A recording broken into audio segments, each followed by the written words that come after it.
Hello everyone. आज का session हमारा बड़ा स्पेशल सेशन है बिकॉज आज हम लोग फाइनली वो चीज़ करने वाले जिसके लिए हम इतने दिन प्रिपरेशन कर रहे थे। हमने पूरा चैप्टर जो सॉल्यूशन चैप्टर पढ़ा है वो फाइनली देखो पढ़ा किस लिए कि एग्जाम में क्वेश्चन बनने चाहिए।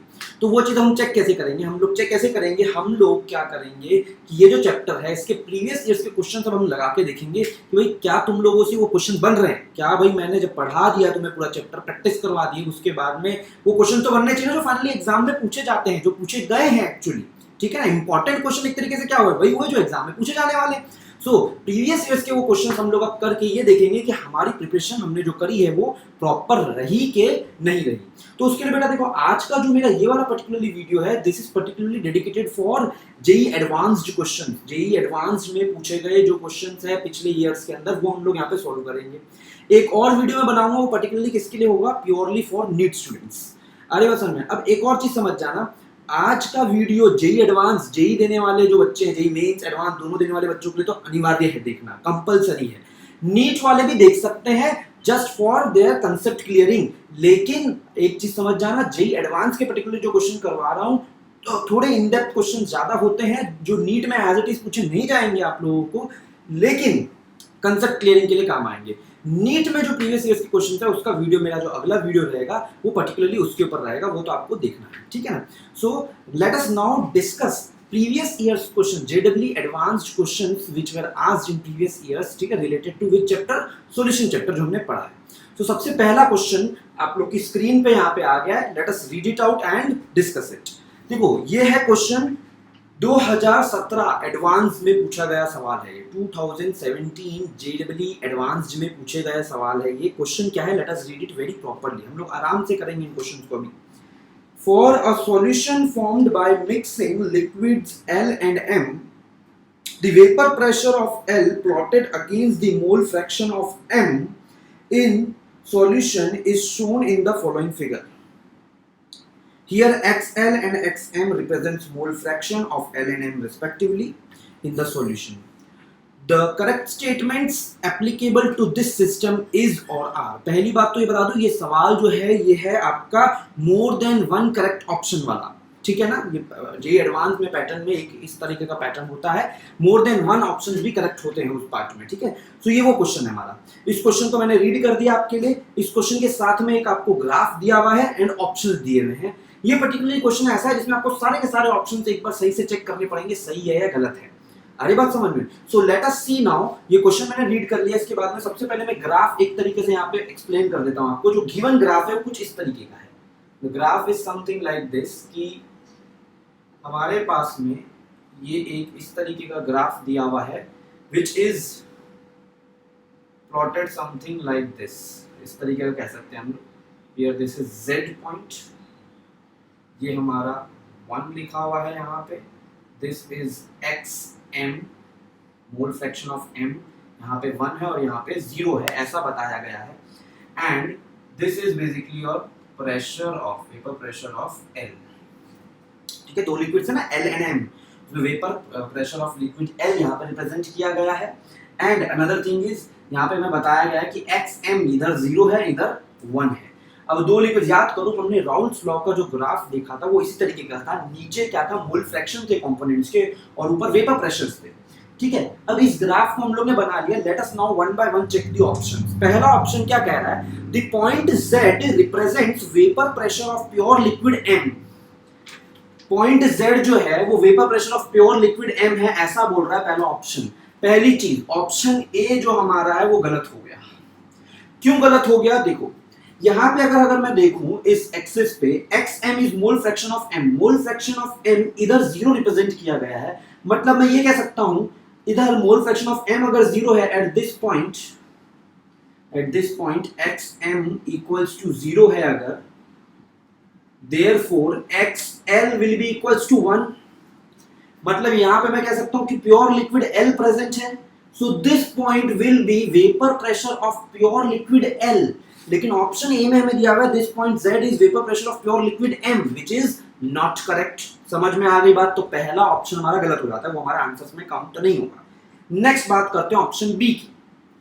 attractive intermolecular interactions between LL in pure liquid L and mm in pure liquid M are stronger than those between L M when mixed in solution.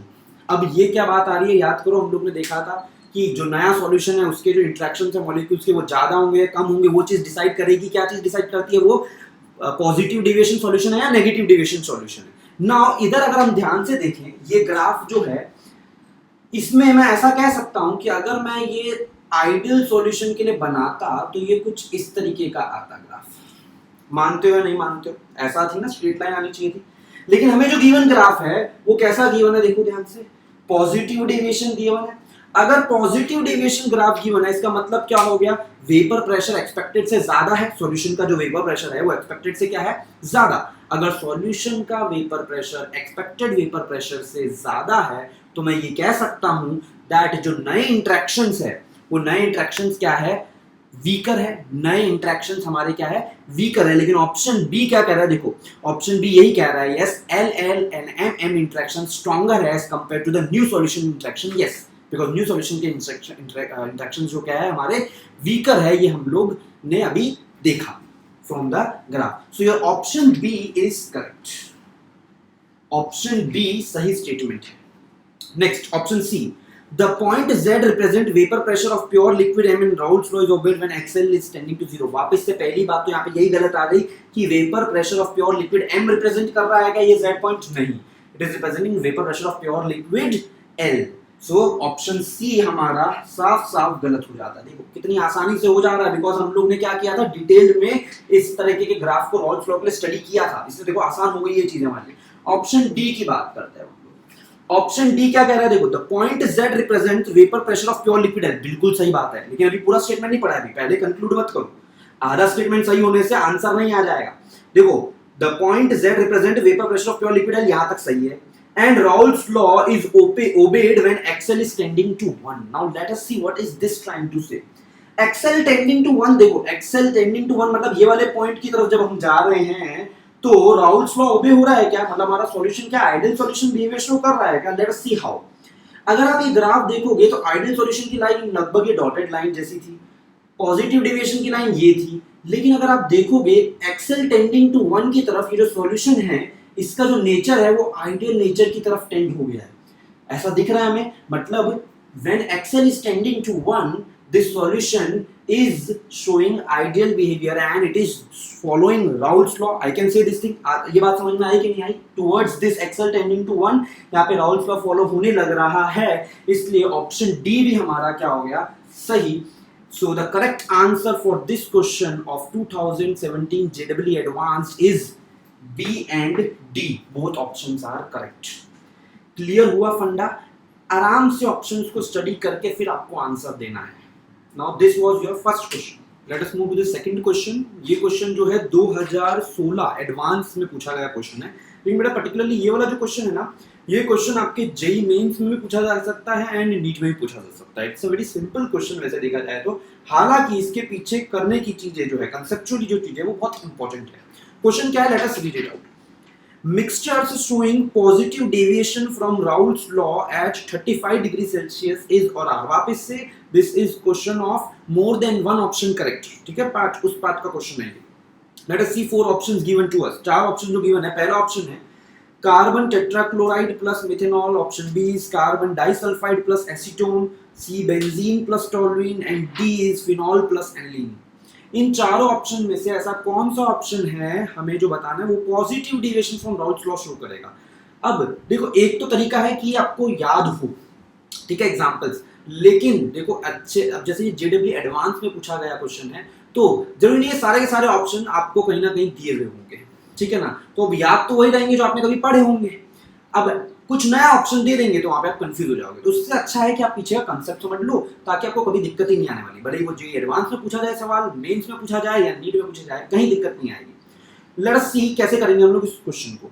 Option A को देखो, इसके अंदर वैसे कुछ ज्यादा लिखने की बात नहीं है, कुछ सॉल्व करने जैसी चीज नहीं है, थ्योरेटिकल क्वेश्चन। देखो ऑप्शन ए देखो, कार्बन टेट्राक्लोराइड प्लस मिथेनॉल। इस सवाल में अगर आप देखोगे तो सबसे पहली चीज यहाँ पे जो मिथेनॉल है, पहले मिथेनॉल के अंदर क्या था, हाइड्रोजन बॉन्डिंग थी, ठीक है, because of that alcohol group methanol के अंदर हाइड्रोजन बॉन्डिंग थी, इंटरेक्शन स्ट्रॉन्ग थे।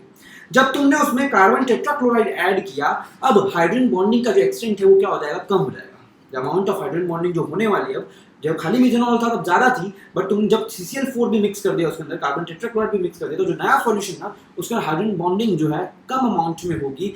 इस वजह से जो नया सॉल्यूशन है उसके अंदर इंटरेक्शंस क्या होंगे, वीक। अगर नया सॉल्यूशन उसके अंदर इंटरेक्शंस वीक होंगे तो मुझे पता है वो क्या करेगा, ज्यादा वेपर्स में कन्वर्ट होगा, मतलब पॉजिटिव डेविएशन शो करेगा फ्रॉम राउल्स लॉ। सो हमें पॉजिटिव डेविएशन ही पता करना है, तो ऑप्शन ए इज करेक्ट। पहली चीज ऑप्शन ए हमारा सही है। बात समझ में आई कैसे हम लोग ने। ऑप्शन बी देखते हैं। ऑप्शन बी के अंदर क्या है, कार्बन डाइसल्फाइड एंड एसीटोन। अब यहां पे भी एक चीज देखो, कार्बन डाइसल्फाइड और एसीटोन के अंदर जो एसीटोन है particularly, that has some interaction, stronger interaction previously. खाली जब एसीटोन था तो उसके अंदर इंटरेक्शन स्ट्रॉन्गर थे। क्यों थे, late us see that. Because it is a polar molecule. ठीक है, एसीटोन जो होता है वो क्या है, एक पोलर मॉलिक्यूल है, इसलिए उसके अंदर डाइपोल डाइपोल इंटरेक्शंस होते हैं। जब तुमने उसे कार्बन डाइसल्फाइड ऐड कर दिया, तो अब जो नए मिक्सचर है उसके अंदर इंटरेक्शन जो है वो डाइपोल डाइपोल इंटरेक्शन नहीं है, बिकॉज एसीटोन एक भले ही पोलर मॉलिक्यूल है, बस CS2 कार्बन डाइसल्फाइड एक पोलर मॉलिक्यूल नहीं है। आ रही बात समझ में। इसलिए होगा क्या, अब इंटरेक्शन थोड़े वीक हो जाएंगे, बिकॉज ऑफ एक डाइपोल और एक क्या है हमारे पास में नॉन पोलर मॉलिक्यूल के बीच में इंटरेक्शन है। सो इसलिए वो वीकर होंगे, इंटरेक्शंस वीकर होंगे, तो वही है, वेपर में ज्यादा कन्वर्ट होंगे मॉलिक्यूल्स, वेपर में ज्यादा कन्वर्ट होंगे, मतलब positive deviation from Raoult's law.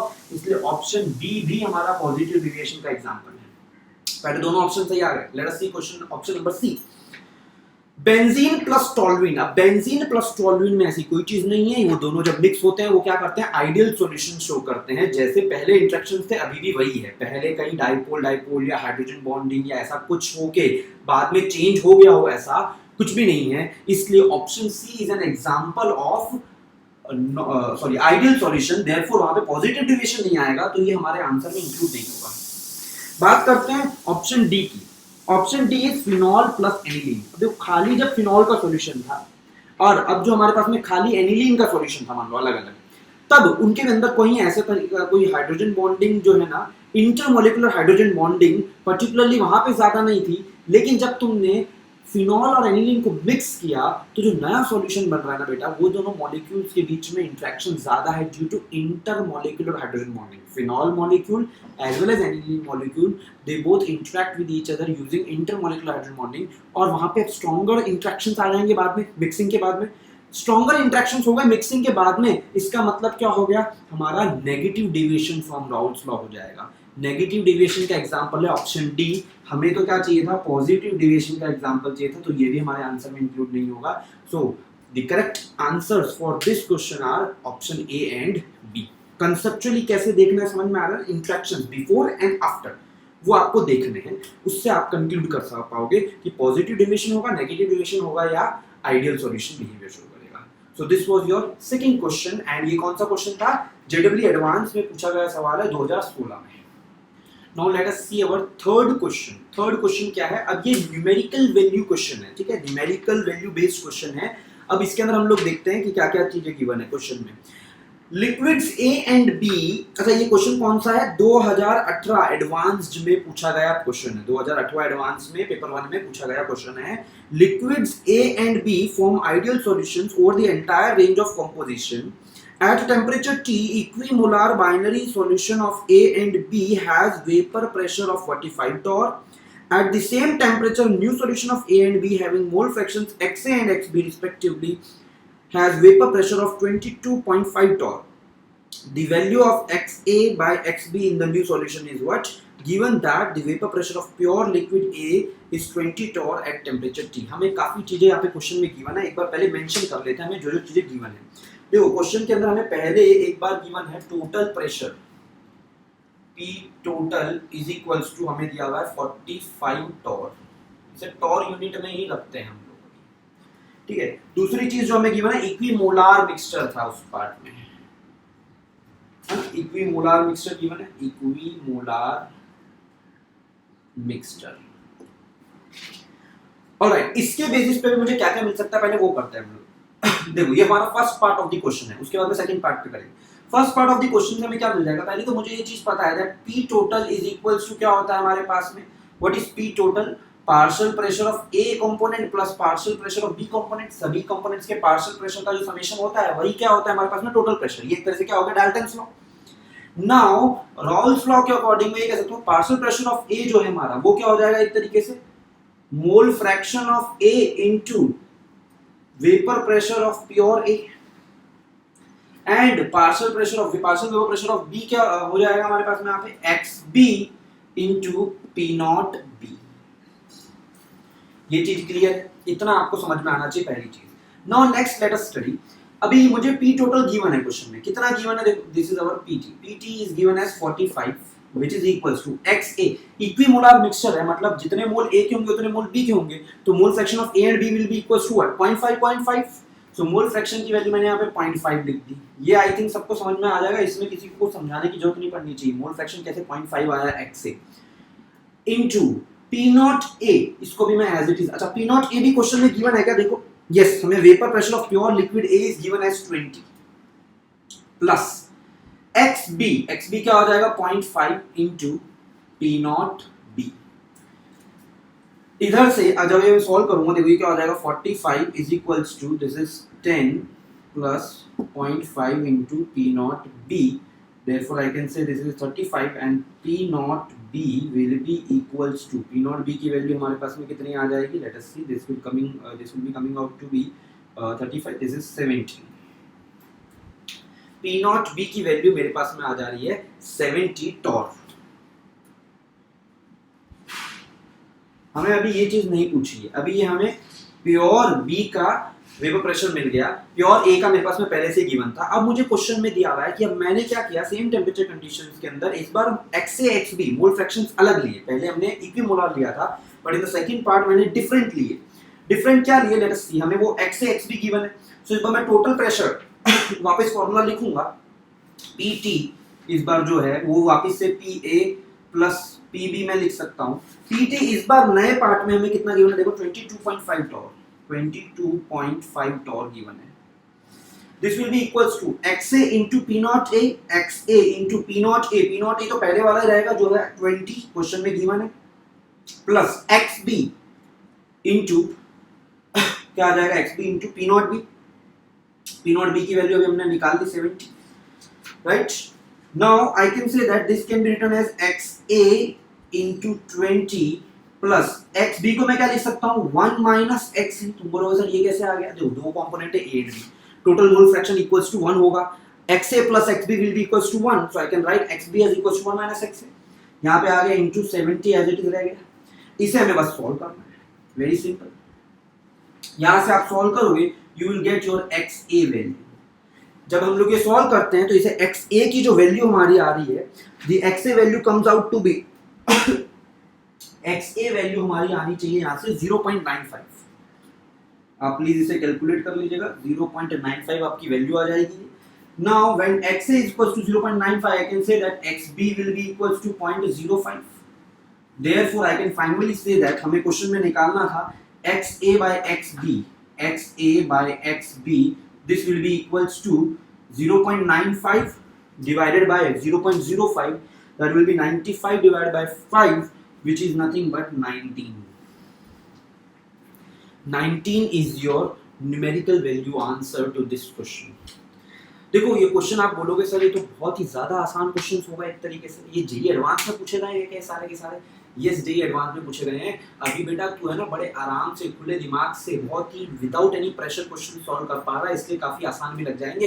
And ताजा ताजा पढ़ाई भी करिए, चैप्टर अभी ताजा ताजा पढ़ा है तब ये क्वेश्चंस कर रहा है तब हो रहे हैं, लेकिन समझ इस चीज को 2 साल प्रिपरेशन करने के बाद में जब पूरी केमिस्ट्री, पूरी फिजिक्स, पूरी मैथ्स, बायो तू कंप्लीट करके बहुत सारे चैप्टर्स तूने एक साथ में पढ़ लिए होंगे और उस एक दिन में देखो सभी क्वेश्चन जब करने होंगे ना तब ये क्वेश्चन भी तेरे वहां पे बनने में क्या डिफिकल्टी हो सकती है अगर तू सही तरीके से प्रिपरेशन ना करे। Exam pressure, exam condition, environment जो है सारी चीजें आप हमेशा अगर ध्यान में रख के अपने रोज की प्रिपरेशन में ध्यान में रख के तैयारी करो तो आप लोग को एग्जाम डे पे कभी कोई दिक्कत नहीं आने वाली। ये क्वेश्चन एडवांस का क्वेश्चन है यस, लेकिन कितना आसानी से हो रहा है ना। सो प्लीज मेक श्योर आपने एक बार चैप्टर अगर मुझसे अच्छे से पढ़ लिया है उसके बाद में प्रैक्टिस अच्छे से करो, एनवायरनमेंट ऐसा रखो, टेस्टिंग एनवायरनमेंट हमेशा अपने लिए, लेजर और एकदम आरामदायक तरीके से चीज़ों को सॉल्व नहीं करना है, always be on your tools.